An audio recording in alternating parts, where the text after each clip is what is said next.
Glória a Jesus. Segundo Timóteo, capítulo de número 3, versículos de número 4, diz assim: traidores, obstinados, orgulhosos, mais amigos dos deleites do que amigos de Deus. Amém? Só isso. Vamos orar a Deus. Levante a tua Bíblia ao céu, a tua mão, peça para que Deus, o Senhor, fale conosco. Maravilhoso Deus, maravilhoso Pai, Lamassúria, Calabasterican, Calabassurian, Calabaia, amado Deus e Pai Todo-Poderoso, a nossa alma se alegra, meu Deus, pela oportunidade de estarmos na presença, na casa do Senhor.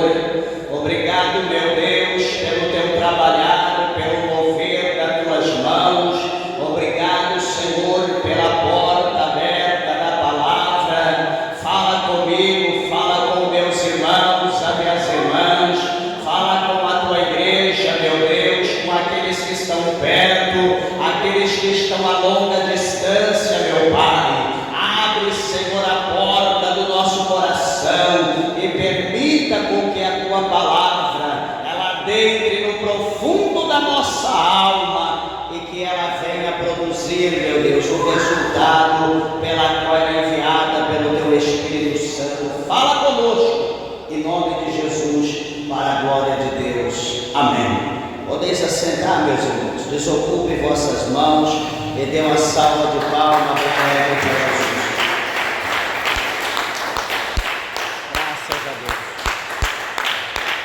Louvado é o nome do Senhor. Meus irmãos, aqui nós continuamos nesse estudo, com base no original grego. Nós estamos falando cada uma dessas palavras que há aqui no capítulo 3. Hoje nós vamos encerrar essa parte no versículo 4, aonde Paulo ele fala que nos últimos dias ia sobrevir sobre a humanidade tempos difíceis, ia vir sobre nós tempos trabalhosos. E na quarta-feira passada nós falamos sobre pessoas, sobre homens traidores, falamos sobre homens obstinados, foi na última quarta-feira, e hoje nós vamos falar sobre pessoas, homens orgulhosos, pessoas orgulhosas. E quando nós falamos dessa maneira de pessoas orgulhosas, será que existe na verdade pessoas orgulhosas? Meus irmãos, certamente existe. E quando nós olhamos para o original, a tradução de homens orgulhosos significa pessoas ensoberbecidas, referindo-se a pessoas inflamadas de orgulhos, pessoas orgulhosas ou pessoas vaidosas. E isso é interessante porque vem da raiz de tifos no grego, que significa cortina de fumaça ou neblinas excessivas, que no caso, portanto, isso vem ser a palavra orgulho. Aqui ela está coberta por uma névoa de arrogância que obscurece a verdade e impede o reconhecimento da própria falibilidade. E quando nós falamos em orgulho dessa forma, nós lembramos daquela história, daquela passagem, onde fala sobre a Torre de Babel. Quem nunca ouviu falar da Torre de Babel? Quando nós olhamos para a Torre de Babel, ali está o exemplo claro do orgulho, da soberba do homem e da sua desobediência também aos mandamentos de Deus, aonde na verdade os homens eles se unem meramente ali por altivez, por soberba, e ali eles procuram edificar uma torre, e o intuito deles na edificação daquela torre é que a torre chegasse até o céu. Eles queriam descobrir os segredos de Deus, na verdade era pura tolice do homem, arrogância, mas o intuito deles era isso. E quando eles ultrapassam ali quando eles ultrapassam o limite estabelecido por Deus, porque tudo ao homem há um limite estabelecido por Deus, nós não podemos esticar, né, a perna além daquilo que nós alcançamos. Então o homem, quando ele passa, ele quer passar desse limite, vai haver uma consequência. E nós sabemos que a consequência, né, por essa arrogância, por essa soberba do homem, né, foi a sua queda, né, foi a sua destruição e foi a confusão, né, que houve entre a humanidade naquele tempo, que caracterizou, né, a confusão da língua, a confusão do idioma, aonde que todos falavam uma língua só, e daqui a pouco Deus confundiu a língua da humanidade, de maneira que eles não conseguiam mais dialogar, eles não conseguiam falar, e aquela obra que eles estavam fazendo com todo o ímpeto, com todo o vapor, né, com todo o orgulho deles, ela teve que parar, porque eles não conseguiam mais comunicar, né? Pega ali pedra, pega ali o cimento, pega ali o betume, pega ali a cal, pega ali o ferro que eles usavam para edificar, eles não conseguiam mais comunicar, então ali foi cessado, né? Deus, ele permitiu uma confusão para que cessasse então aquele trabalho. Então isso mostra para nós, né, um dos exemplos mais claros é que o orgulho leva a essa confusão e leva à derrota, né? Leva o homem a retroceder naquele projeto que ele quer sem ser direcionado por Deus. E interessante meus irmãos, que esse orgulho, né, ele vem ser uma barreira para o arrependimento. Muitas das vezes, né, os orgulhosos, na visão de Paulo, estão tão cegos por sua autoimagem que não conseguem ver as falhas espirituais, né? Eles não conseguem ver. E quando nós olhamos para essa situação, nós podemos lembrar, por exemplo, né, daquele homem chamado Nabucodonosor, né? Quem nunca ouviu falar de Nabucodonosor, aquele grande rei da Babilônia, né? Aquele homem que o Senhor Deus deu para ele poder, né, sobre todos que estavam na face da terra, sobre os homens, sobre os animais, e até mesmo as aves dos céus, né? A Bíblia chama Nabucodonosor, né, ali como meu servo, enfim, Deus diz que deu todo o poder, deu autoridade para ele. E veja que Nabucodonosor, então, meus irmãos, ele com o poder, né, dado por Deus, né, ali o orgulho dele se tornou tão grande,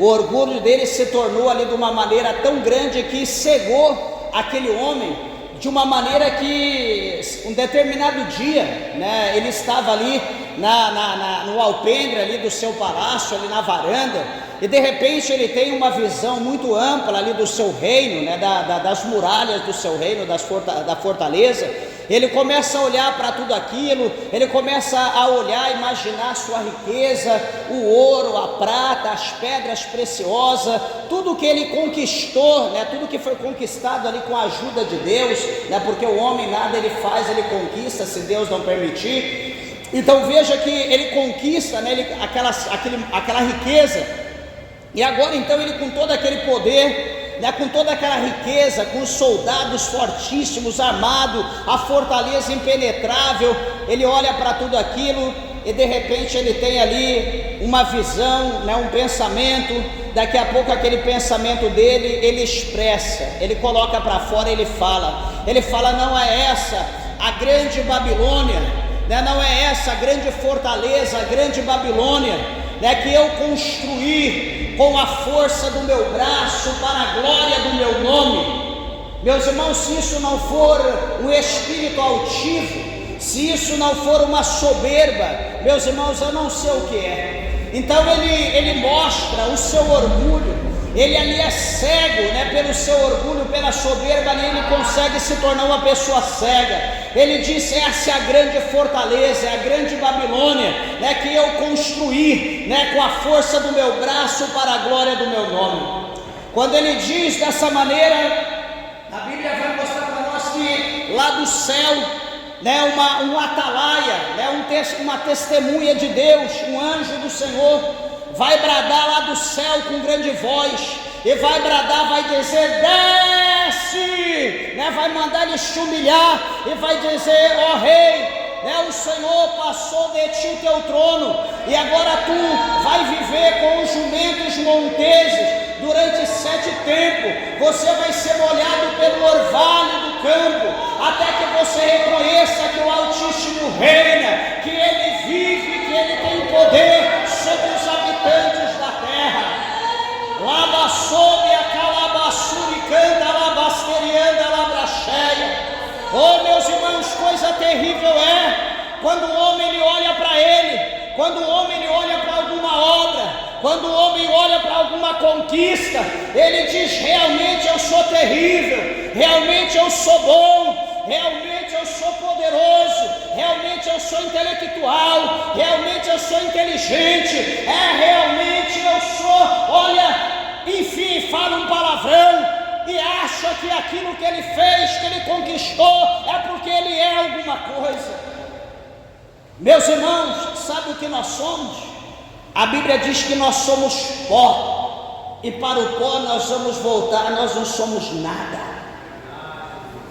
Essa veste que nós estamos vestindo, por mais simples que seja, é permitida, é dada por Deus. O alimento que nós comemos, o melhor ou o mais simples possível, é dado por Deus. A água que nós bebemos é dada por Deus. Esse fôlego de vida, este ar que talvez você não dá nada, que nós respiramos, é dado por Deus. Se Deus, o Senhor, tirar 30 segundos o fôlego de vida, nós morremos. Nós não somos nada. Nós temos que reconhecer o nosso lugar, que tudo que nós conquistamos não é porque somos bons, é por causa da misericórdia de Deus. O salmista ele escreveu dizendo: ora diga a Israel, se não fora o Senhor por nós, nós seríamos consumidos vivos, estaríamos juntos com aqueles que dormem, com aqueles que já não existem mais. Louvado seja o nome do Senhor. Nós precisamos reconhecer em todas as nossas conquistas, em todos os nossos feitos, em todas as nossas obras, o nosso trabalho do dia, que nós executamos, mas é pela misericórdia de Deus, é por causa da sabedoria de Deus, é por causa da bondade de Deus, é por causa da presença de Deus, é porque Deus ele trabalhou ali, nos ajudou a concluir, a executar o trabalho que nós executamos naquele dia. Não é porque nós somos bons, não é por causa de Deus. Você quer ver como que nós somos, como que nós não somos nada?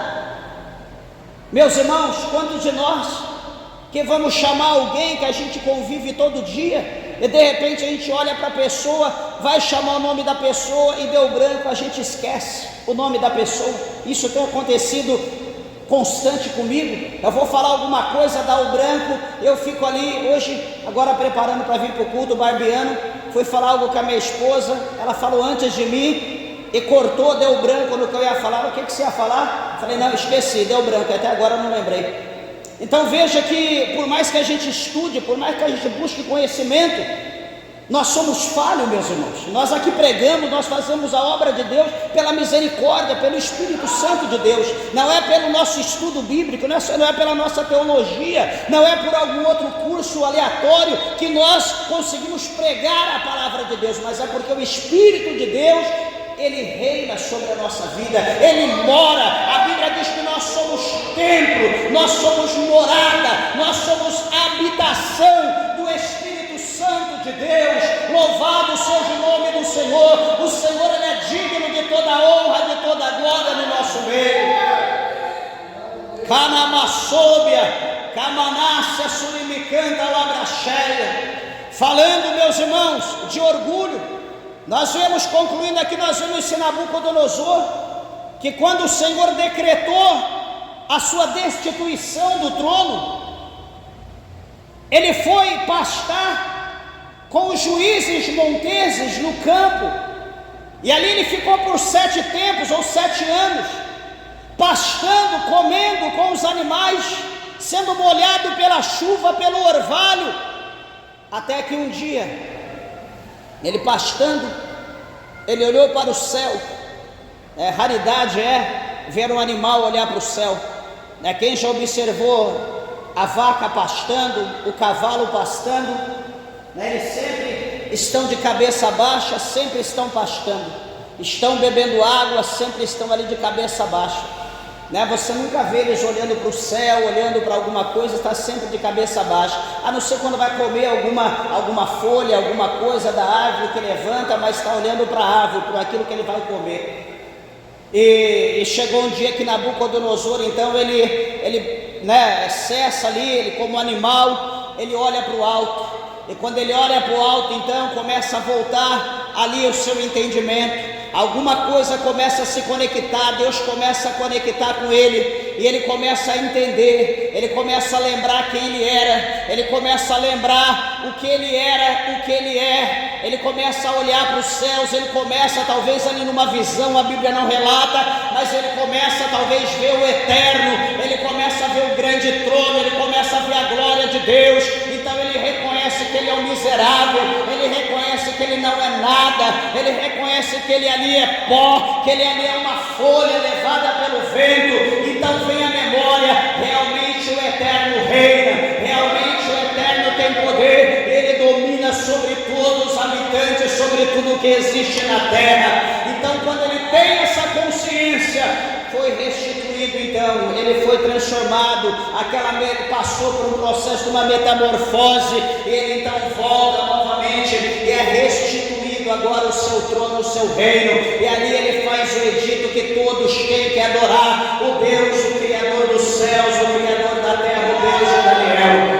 Amados e queridos irmãos, eu quero dizer uma coisa, nunca traga, louvado seja Deus, nunca traga a glória de Deus, nunca traga a adoração a Deus para a tua vida, não é porque eu sou bom, não porque eu sou melhor. Meus irmãos, um dia a Bíblia diz que chegou, olha o exemplo para nós, olha o exemplo para o crente, olha o crente como que ele dá o exemplo. A Bíblia diz que um dia estava lá um crente chamado Jesus de Nazaré, o nosso mestre. Ele estava ali com seus discípulos fazendo a obra de Deus. A Bíblia diz que chega um homem, até Jesus chega ali um jovem, um mancebo, um homem de posse, um homem rico, um orgulhoso. E aquele homem, ele chega até o Senhor Jesus Cristo, até aquele crente que nos deu o exemplo, e ele diz bem assim: bom mestre, o que eu tenho que fazer para herdar a vida eterna? Olha só, ele olha para aquele crente e ele diz: bom mestre. Se alguém fala isso para nós, bom pastor, bom presbítero, bom evangelista, bom obreiro, nós vamos, realmente, por que não fala melhor? Bom talvez ainda é um pouco inferior, fala alguma coisa superior, né? Mas quando chamou Jesus de bom mestre, Jesus, espera aí, eu não sou bom não, bom só tem um, que é Deus, eu não sou bom só tem um, que se chama Deus. Então veja como Jesus, ele se humilha, ele não quer essa faixa de bom, ele não quer esse título de bom, ele não quer ser exaltado, em hipótese alguma, Jesus ele quis ser exaltado. Paulo ele escreve aos Filipenses, lá no capítulo 2, versículo 8, 9, enfim, Paulo falando que Jesus Cristo,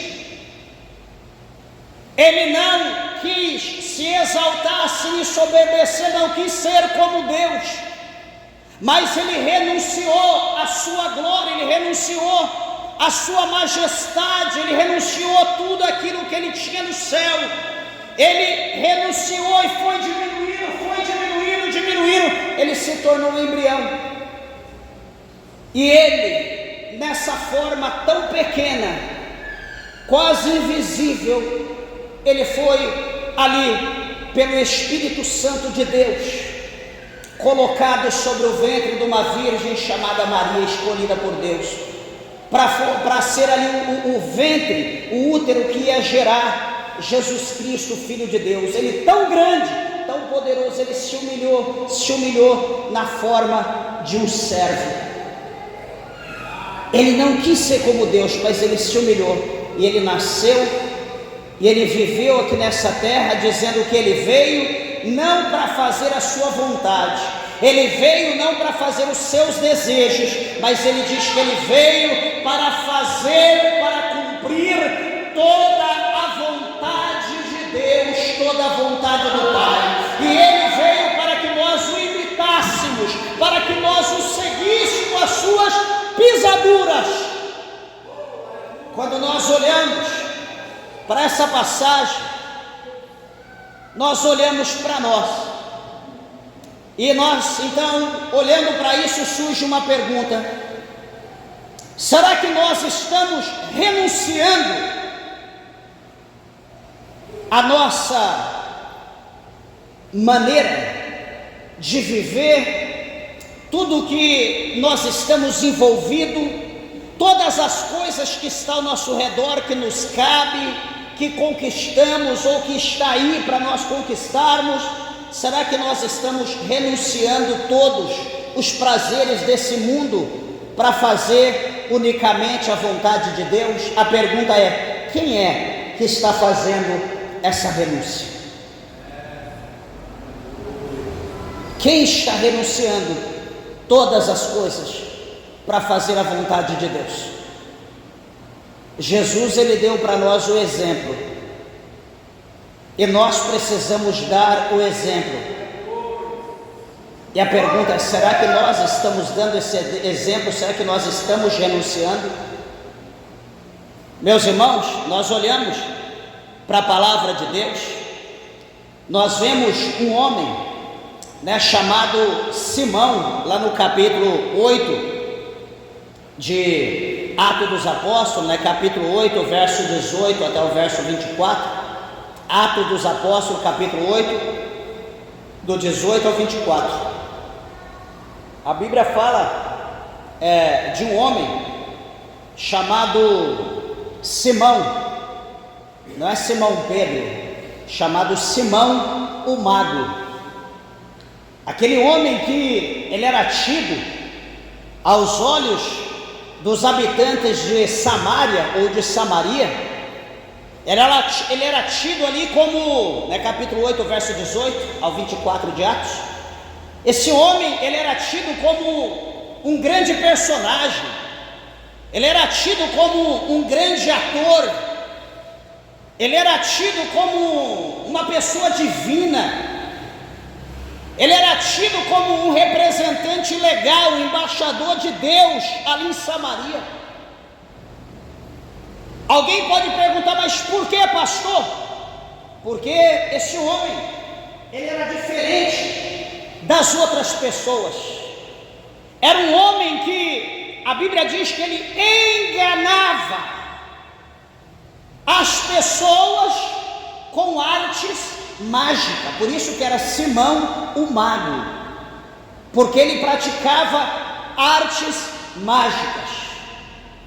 Era aquele, sabe, que tirava aquele coelhinho da cartola, é aquele que tirava a carta da manga, que fazia aquelas, esses ritualzinhos aí de circo, que as pessoas, nossa, o cara é poderoso, o cara... Então nós observamos a ingenuidade das pessoas de ser enganado por um mágico, um homem que tinha um espírito de engano, que tinha um espírito de mentira, enganava as pessoas, ninguém movia os seus pés, ninguém comprava, ninguém vendia antes de passar por ele, e pagavam por ele, de maneira que ele conseguiu muita riqueza, dominando a mente das pessoas, as multidões de Samaria. Mas, meus irmãos, observa bem uma coisa: a palavra de Deus vai dizer para nós que por causa da perseguição da igreja que houve em Jerusalém, por causa da morte de Estevão, o primeiro mártir, a Bíblia diz que a igreja que estava em Jerusalém se dispersou, e a Bíblia diz que então para Samaria vai um homem chamado Filipe, que depois se torna evangelista, e esse Filipe vai para Samaria,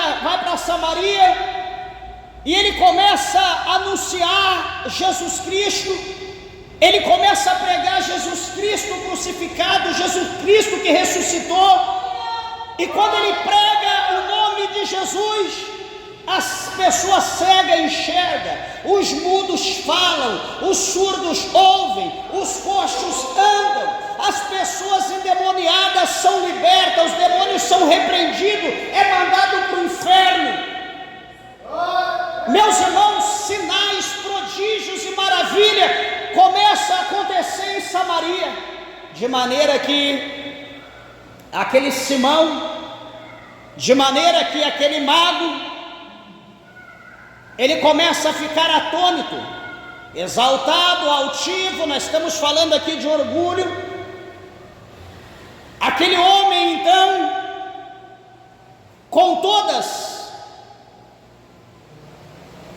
as suas artes mágicas, ele sente desprezado, porque agora a multidão, todo mundo está focada em Felipe.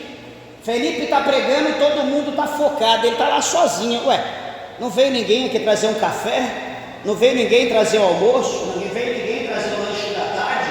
Ninguém veio trazer o jantar? O que está acontecendo com o povo? Não passa ninguém, é que nem um animal. E todo mundo o bajulava, e agora ele está só. Esse Simão mago, ele levanta, pega o seu banquinho, pega as suas talhas, sua capa, ele dá no pé, ele vai atrás de Felipe, ele vai atrás da multidão. Chegando lá, ele vê o que Felipe faz, ele vê cego enxergar, mudo falar, coxo andar, ele vê os demônios serem repreendidos, ele fica louco. Aquele Simão, ele também aceita Jesus. Aquele Simão também, ele se batiza. E aquele Simão fica na sombra de Felipe, querendo aprender como Felipe faz um cego enxergar, como Felipe faz um mudo falar, um cego ver, um mudo ouvir, um coxo andar, como que ele repreende a legião de demônio. Ele cola, mas para isso ele tem que aceitar Jesus, ele tem que batizar. Ele está ali como um crente, só que ele está encapado, ele está enrolado na sua capa. Veja bem, o orgulho continua nele, ele não está sendo liberto ainda, ele está ali vivendo sobre uma opressão demoníaca, ele não dá lugar para o Espírito de Deus libertar ele. O que vai acontecer, meus irmãos? A palavra de Deus vai mostrar para nós que a igreja que está em Jerusalém, ela ouve falar do acontecimento em Samaria, das multidões que aceitam Jesus, das quantidades que são batizadas na água, dos milagres que acontecem. E a igreja de Samaria vai enviar, aliás, a igreja de Jerusalém vai enviar para Samaria dois senhores, dois homens, chamados Pedro e João, nada mais, nada menos do que Pedro e João, duas tochas vivas. E Pedro e João então vai para Samaria, chegando ali encontra Felipe, aquela alegria, aquele mistério, faz o culto ali.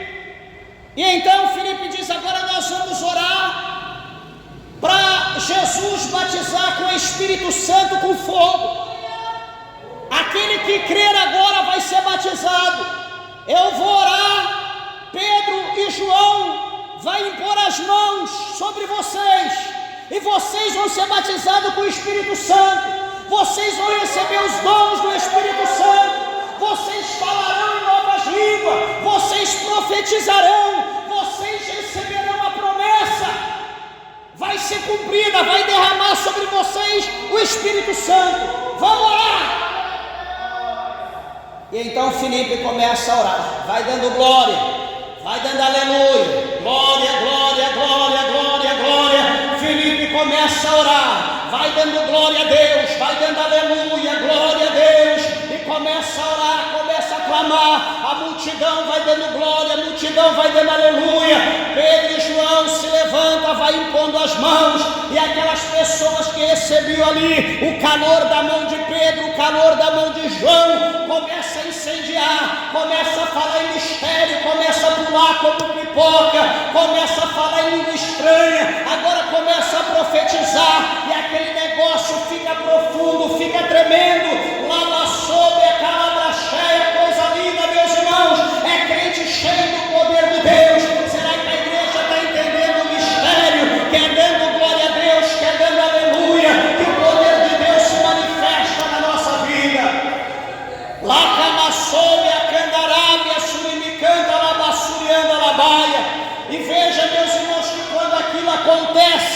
quando acaba aquele mistério, certamente demorou tempos ali, o poder de Deus foi terrível. A Bíblia diz que quando acaba aquele mistério, a Bíblia vai mostrar para nós no verso 18 do capítulo 8, que Simão, aquele mago, a Bíblia diz no verso 18, e Simão, vendo que pela imposição das mãos dos apóstolos era dado o Espírito Santo, Simão vê que aonde Pedro, João coloca a mão, as pessoas recebiam o Espírito Santo. O que Simão faz? Simão chama eles. E sabe o que Simão tem? O capricho de fazer. Ele oferece, ele chama Pedro, chama João e diz: quanto vocês querem? Quanto vocês querem em dinheiro, em ouro? O que vocês querem? Para vocês me dar esse poder, para vocês me ensinar essa técnica. Como que vocês aprenderam isso? Quem ensinou esse ritual para vocês? Que escola vocês estudaram de magia para aprender isso?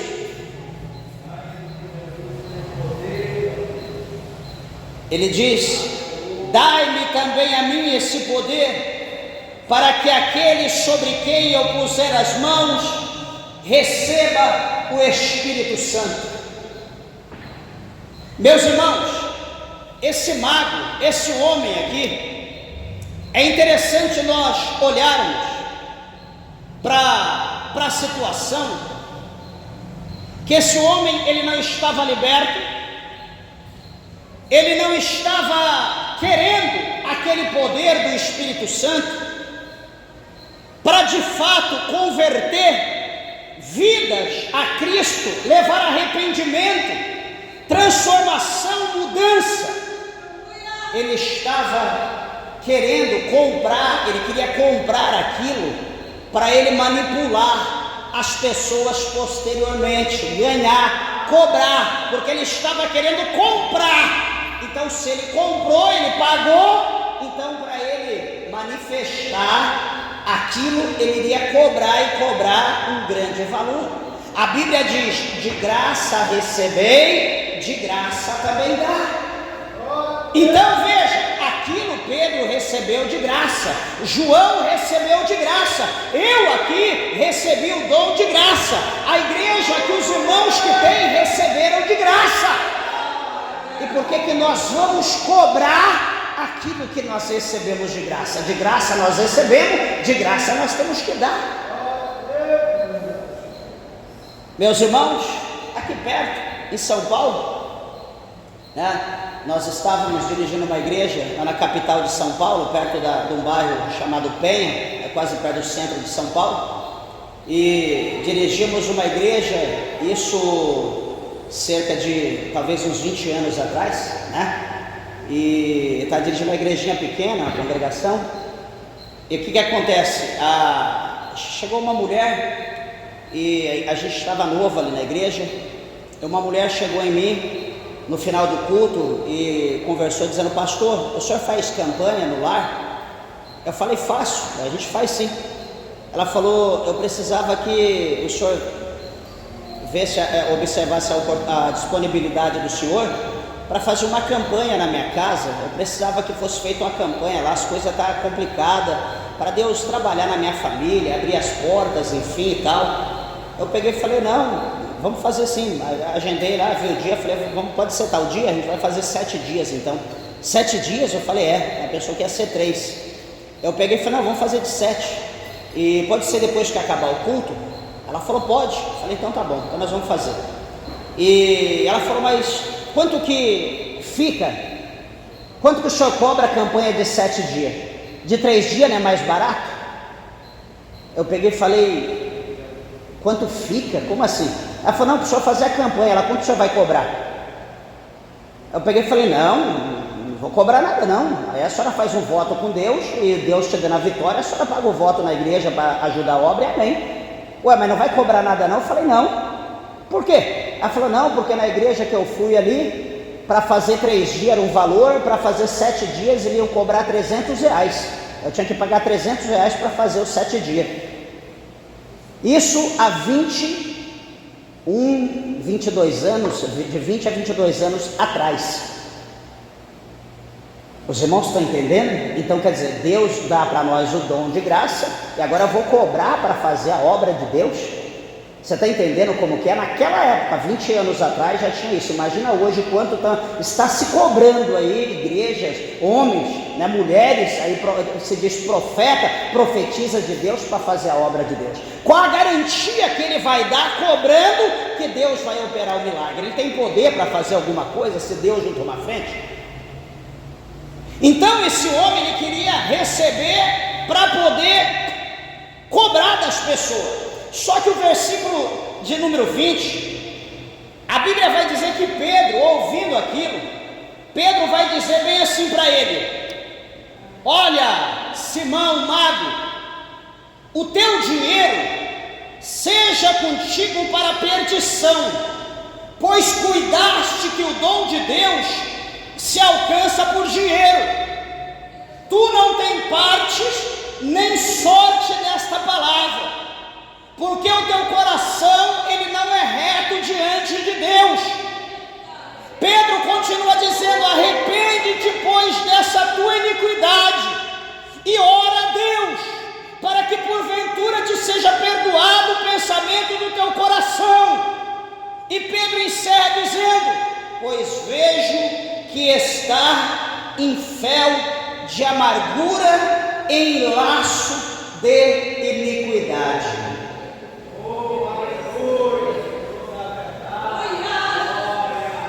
Meus irmãos, vocês observam como que é o discernimento do Espírito Santo de Deus? Isso aqui, o que Pedro está fazendo, está manifestando, é o dom do discernimento dos Espíritos. Pedro, tendo esse dom é manifesto, e Deus revela o que está no coração e o que está na mente do indivíduo, daquele que está. É por isso a gente está conversando com as pessoas às vezes, e a pessoa está falando uma situação, e o Espírito de Deus está aqui dando discernimento, está aqui revelando. A pessoa está ali falando como se a gente fosse um bobo, como se a gente fosse qualquer pessoa normal, só que a gente não vai manifestar, né, e humilhar a pessoa. A gente só vai ouvir e falar: peraí, a pessoa acha que está falando com quem? Né, meus irmãos? A gente tem os dons do Espírito Santo de Deus. A Bíblia diz que aquele que tem o dom do Espírito Santo de Deus, que tem a mente de Cristo, ele consegue discernir tudo, só que por ninguém ele é discernido. Então, quando você for conversar com um homem, uma mulher de Deus, veja lá como você vai conversar, veja lá o que você vai expor, porque você não vai estar conversando com qualquer pessoa, você vai estar conversando com um homem, uma mulher de Deus que tem o Espírito Santo de Deus e tem dons do Espírito Santo de Deus. Talvez você nunca imaginou isso. Aqui, ó sendo manifesto aqui, literalmente. Aquele homem quer comprar, aquele homem quer dar dinheiro para ele impor as mãos sobre as pessoas receber aquele mesmo dom. Só que ali o rolo desce, o discernimento ali entra em evidência, e Pedro vai falar tudo o que está dentro do coração dele. E aquele homem vai ficar perplexo, aquele homem vai ficar aterrorizado de ouvir aquilo, porque como que ele vai falar que é mentira? Deus deu só na costela, abriu a cova, jogou ele dentro e falou: agora, arrepende ou você vai ser enterrado vivo, em linguagens literárias.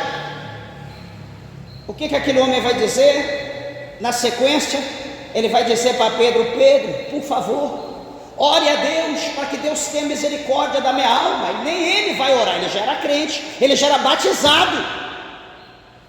Está vendo que ele não tinha compromisso, responsabilidade nenhuma com Deus? O negócio dele era meramente isso. Meus irmãos, e deixa eu dizer uma coisa para a igreja, literalmente, é ruim a gente falar isso, mas a verdade tem que ser dita. Amados irmãos, quantas pessoas intitulado homem de Deus, mulheres de Deus, estão agindo como este Simão o mago? Quantos estão aí dentro de um terno, dentro de um vestido longo, de uma saia? Quantos estão aí dentro de um templo grande, usando o nome de Deus, falando língua que às vezes não é nem batizado com o Espírito Santo, mas decora alguma coisa e fala? Talvez aí pesquisa alguma coisa, como os irmãos já ouviram falar, pesquisa alguma coisa acerca de alguém numa rede social, pega os dados e fala ali até CPF, o endereço da pessoa, sobrenome, e alguém diz: nossa, esse é profeta, esse é homem de Deus, vai lá orar na minha fazenda, eu te dou uma vaca, eu te dou um gado, vai lá orar lá no meu carro, vai lá que eu te dou. Está assim no nosso meio, pastor. E como que eu vou saber se essa pessoa, como que eu vou saber se quem está junto comigo, como que eu vou saber se na igreja que eu congrego as pessoas são de Deus ou não? Meus irmãos, minhas irmãs, ore, peça a Deus o dom do discernimento dos espíritos, peça a Deus o dom do discernimento, para você não ser confundido. Você só pede dinheiro, você só pede riqueza, você só pede bênção, você só pede coisas materiais. Cuidado com isso, meus irmãos. Existem coisas de maior valor, de maior prioridade, que são os dons do Espírito Santo para a nossa vida. Isso faz com que nós vencemos o mundo, isso faz com que nós vencemos a nossa carne, isso faz com que nós vencemos o adversário, o inimigo, isso faz com que nós vencemos a nossa família, que às vezes se opõe contra nós, isso faz a gente vencer, meus irmãos, o pecado. Nós precisamos dos dons do Espírito Santo na nossa vida. Esse homem aqui, ele é tão crente que ele vai pedir para Pedro orar. Ele não vai orar, ele não vai dobrar o joelho: pequei, Senhor, me perdoe. Ele não vai fazer como Saul, ele não vai fazer como Davi, ouvindo a sentença, se prostrar em terra e dizer: Senhor, eu pequei contra ti. Não, ele não faz isso não, ele não é crente, ele é um capa, ele está enrolado na capa dele. Ele vai dizer: ora por mim, pede para mim a Deus, para que nenhuma dessas palavras que você falou aconteça na minha vida. Ué, peraí, ele tem medo que se cumpra, mas não tem medo de falar? Jesus fala em Mateus que pelas suas palavras você será justificado e pelas suas palavras você será condenado. Ué, é o poder da palavra. Se você não quer colher coisa ruim, não semeie semente ruim. Se você quer colher fruta boa, semeie fruta boa, semente boa. É proporcional. Enfim, passando aqui para o próximo ponto, eu creio que os irmãos entenderam aqui a situação do orgulho, a humilhação que a pessoa passa, porque Deus não se deixa ninguém escarnecer, se ensoberbecer, Deus abate. Mas o último ponto aqui, nós falamos de pessoas orgulhosas, agora o último, chama-se a palavra: mais amigos dos deleites do que amigos de Deus. É amante dos deleites ou amante dos prazeres, né? Deleite é prazer. E isso no grego, essa raiz, né, que traduzido chama-se philedonos, que significa literalmente amantes do prazer. Paulo está fazendo uma clara distinção entre aqueles que adoram os prazeres físicos e os que amam a Deus, né? Vai fazer uma distinção daqueles que amam os prazeres físicos, da carne, e os que amam a Deus. É isso que diz o versículo. O prazer em si, na verdade, o crente ele ter prazer em si, a pessoa ter prazer em si, isso nunca é um ato pecaminoso, entenda bem. Mas o amor ao prazer, o amor ao ato, esse amor ele sendo superior, maior do que o amor que nós temos a Deus, isso sim é o pecado. Prazer amante dos deleites, amante do prazer. Se você amar o prazer, você viver esse prazer, intensamente tranquilo no limite, amém. Mas quando você coloca o teu amor ao prazer acima do amor que você tem a Deus, aí você vai cair no pecado.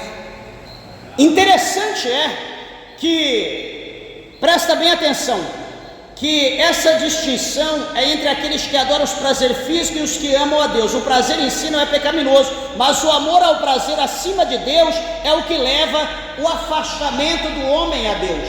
Não é aquilo que está escrito lá em Isaías, onde Isaías ele diz que os nossos pecados são o que faz divisão entre nós e Deus, é o que nos distancia de Deus, os nossos pecados. Lá no capítulo 4, no verso 4 da carta do apóstolo Tiago, no capítulo 4, verso 4 de Tiago, ele diz assim: adúlteros e adúlteras, não sabeis vós que a amizade com o mundo é inimizade contra Deus? Portanto, qualquer que se tornar amigo do mundo considere-se, torne-se inimigo de Deus. Veja bem, é uma opção. Ah, pastor, o mundo é bom. E Deus? Não, Deus é maravilhoso. Você vai optar pelo quê? Pelo mundo ou por Deus? Pastor, eu tenho que viver no mundo, né? Eu estou aqui, eu tenho que curtir o mundo é prazeroso. Tudo bem, Deus proíbe o prazer? Não. Só que você não pode amar mais as coisas do mundo, você não pode adorar mais o mundo, você não pode fazer mais a vontade do mundo e fazer menos a de Deus, esquecer, deixar de Deus para trás. Você nunca pode fazer dessa maneira. Você nunca pode abrir mão das coisas de Deus para as coisas da terra. Você nunca pode amar mais um evento do que um trabalho na casa de Deus. Você nunca pode optar por uma festa mundana e deixar a festa aqui na casa de Deus. Porque se você opta por uma festa, por uma pecuária, por um carnaval, você opta por qualquer outra coisa, está tendo culto na igreja, mas é que vai estar um cantor lá, vai estar uma cantora, é que vai ter churrasco, vai ter bebida.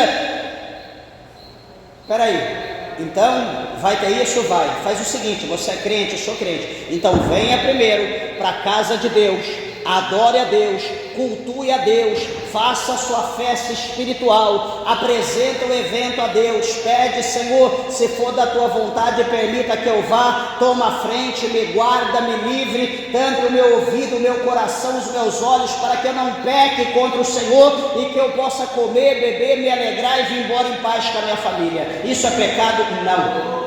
Pecado é você ir primeiro, adorar, pular o carnaval, pecar, cometer todo tipo de pecado, e depois você, ixi, é mesmo, eu sou crente, mas Deus perdoa, né? Só faltei hoje na igreja mesmo, não tem problema não. Isso mostra que você está amando mais o mundo, mais os prazeres do mundo, do que amar a Deus. Este versículo ecoa as advertências de Jesus, quando ele adverte lá em Mateus capítulo 6, versículo 24. O que está escrito lá em Mateus 6, versículo 24? Ele diz assim: olha, ninguém pode servir a dois senhores. Ixi, e agora? Ninguém é uma palavra imperativa. Jesus está dizendo ninguém. Ele não abriu aspas, exceto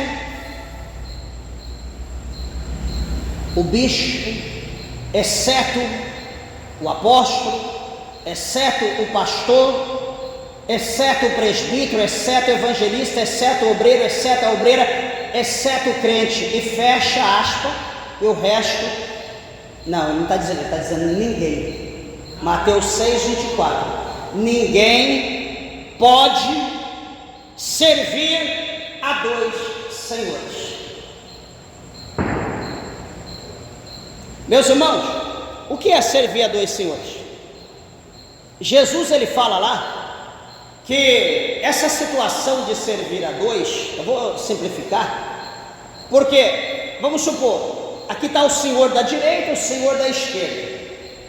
O senhor da direita, ele tem um costume, ele tem um hábito, e ele vai querer que você serve a ele de tal forma, de tal maneira, e você vai ter que servir ele com fidelidade da maneira que ele quer, porque ele é o Senhor, você é o servo.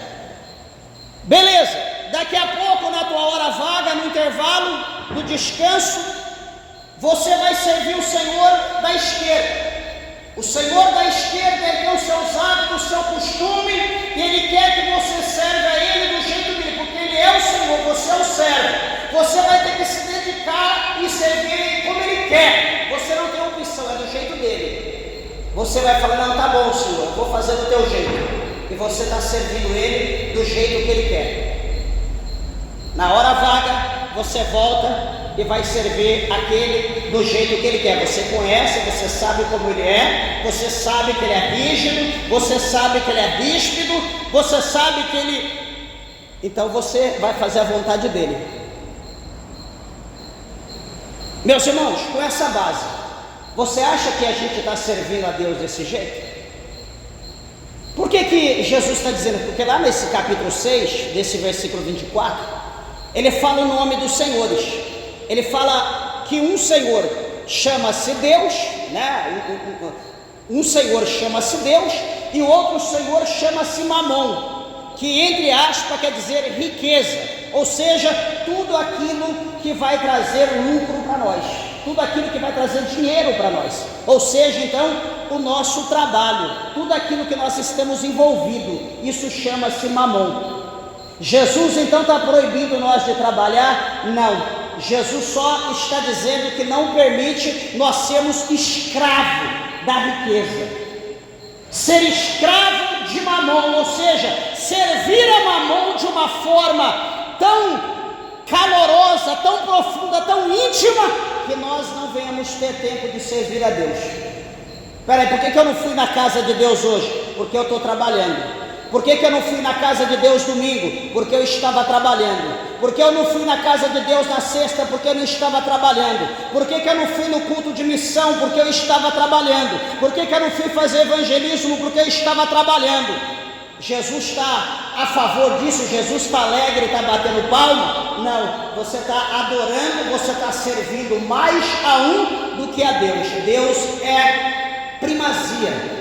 Deus é primícia, Deus é em primeiro lugar. Primeiro Deus, agora então outra coisa.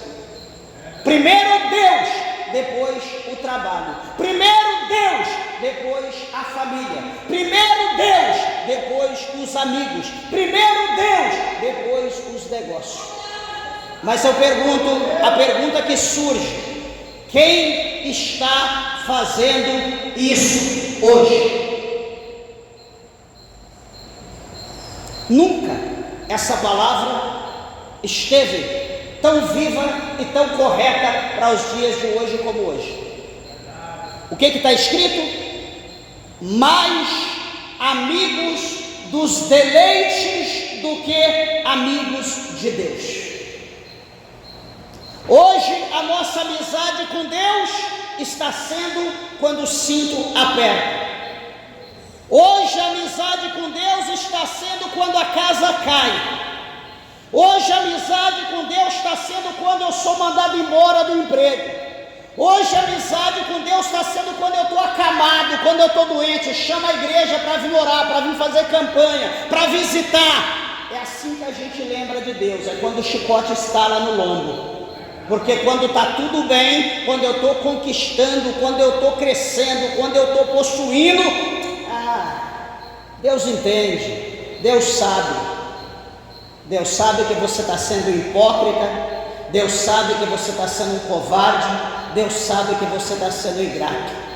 Nós temos que fazer tudo, meus irmãos, mas nós não podemos esquecer de Deus.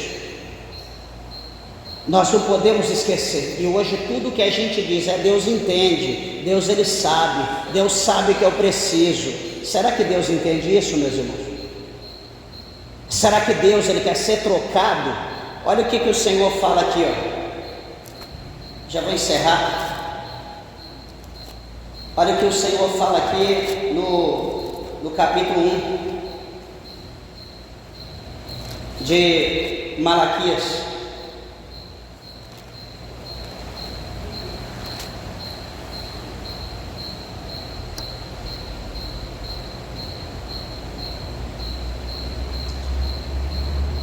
O Senhor, ele diz bem assim no capítulo 1, versículo 6 de Malaquias. Quando a gente diz, o Senhor entende, Ele conhece, Ele sabe. Olha a resposta de Deus para nós, Malaquias 1:6. O filho honra o pai, e o servo o seu senhor. Se eu sou o pai, onde está a minha honra? E se eu sou o Senhor, onde está o meu temor?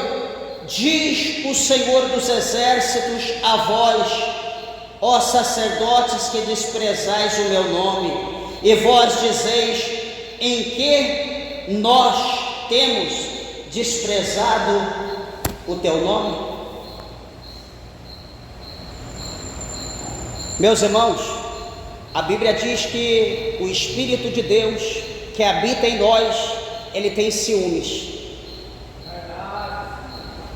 Assim como se você que é homem estiver conversando muito próximo de uma mulher ajeitosa, uma mulher aparente, bonita, você estiver bem próximo, conversando, dando risada, gesticulando, a sua esposa vier e for chegando perto, por mais que ela não esteja ouvindo, mas só de ver o olhar dos dois e aquela alegria, aquela coisa, vai gerar o que? Ciúmes. Ela vai olhar, vai gerar ciúmes e pode preparar que o chicote vai estalar nas costas daqui a pouco. O marido, mesma coisa.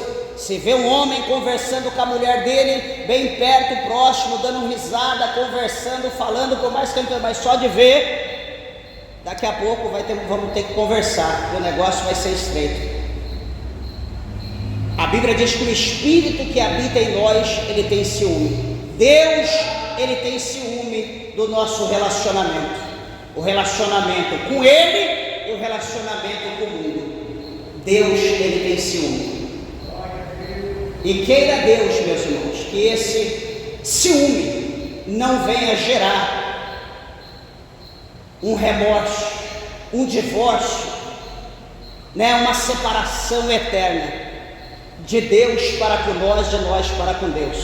Que Deus, o Senhor, ele venha ter misericórdia de nós, pois, meus irmãos, encerrando aqui, a busca desenfreada por prazer imediato,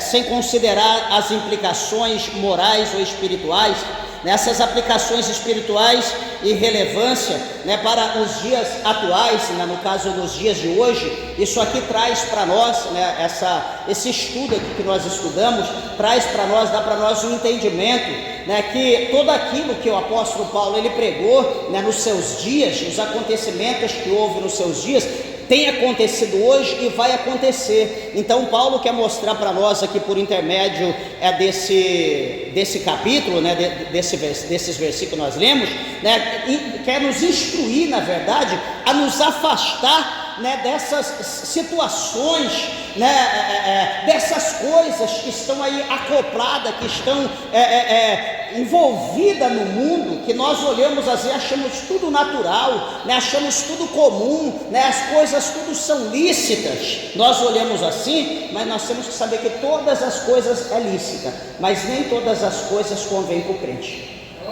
Então que os irmãos aprendam isso. Hoje nós encerramos aqui esse versículo 4, encerramos por aqui, vou passar para outro tema, na próxima quarta-feira, no culto de doutrina. Espero que os irmãos tenham aprendido e que nós venhamos no estudo constante, aprender a palavra de Deus e nos dedicar cada dia mais com amor a Deus, praticar mais a palavra de Deus, que isso é agradável aos olhos de Deus e também traz a nós a obediência, né? Aqueles que foram obedientes, traz as bênçãos de Deus e o cumprimento das promessas sobre as nossas vidas. Amém, meus irmãos? Que Deus abençoe vossas vidas. As palmas bem alegres, exaltem e glorifiquem o nome do Senhor. Bem alegre.